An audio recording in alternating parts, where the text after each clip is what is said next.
કોટક બેંકને લઈને એક એક્સક્લુઝિવ સમાચાર CNBC રિઝલ્ટ આપણને આપવા જઈ રહ્યું છે. ખાસ કરીને અહીંયા એક મોટી બ્લોક ડીલ થવાની અપેક્ષા છે અને કોણ આ બ્લોક ડીલની અંદર હિસ્સો વેચી શકે છે, શું છે વિગત, એ તમામ લઈએ આપણે સહયોગી યતિનજી પાસેથી.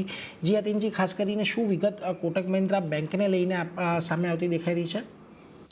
જી ને તો વાત કરીએ કોટક મહિન્દ્રા બેંકની, તો અહીંયા એક મોટી બ્લોક ડીલ થઈ શકે છે એવું સૂત્રો અમને જણાવી રહ્યા છે. અત્યારે સુમિતોમો બેન્કિંગ કોર્પોરેશન એટલે વાત કરીએ SMBCની, તો તેઓ પાસે 1.65% હિસ્સેદારી છે, જે તેઓ બ્લોક ડીલના જરીએ પૂરેપૂરી વેચવાની તૈયારી કરી રહ્યા છે. લગભગ 6 થી 6.5 હજાર કરોડ રૂપિયાની આ વેલ્યુએશનની બ્લોક ડીલ ગમે ત્યારે કોટક બેંકમાં થઈ શકે એવું સૂત્રોએ જણાવ્યું છે. ઓબ્વિયસલી સુમિતોમોની વાત કરીએ તો યસ બેંકમાં તો એક મેજોરિટી હિસ્સો ખરીદવાના છે.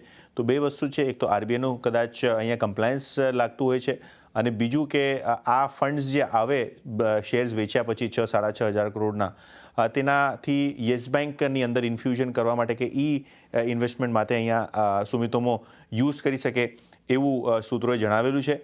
ઓબ્વિયસલી જ્યારે અમે સુમિતોમોને કોન્ટેક્ટ કર્યું તો એમનું કંઈ આ સ્ટોરી પર પ્રતિક્રિયા નથી આવી, પણ હા, કોટક મહિન્દ્રા બેંક ગમે ત્યારે અહીંયા બ્લોક ડીલ લગભગ 6 હજાર કરોડની વેલ્યુની થઈ શકવાની ચાન્સીસ છે. એટલે જો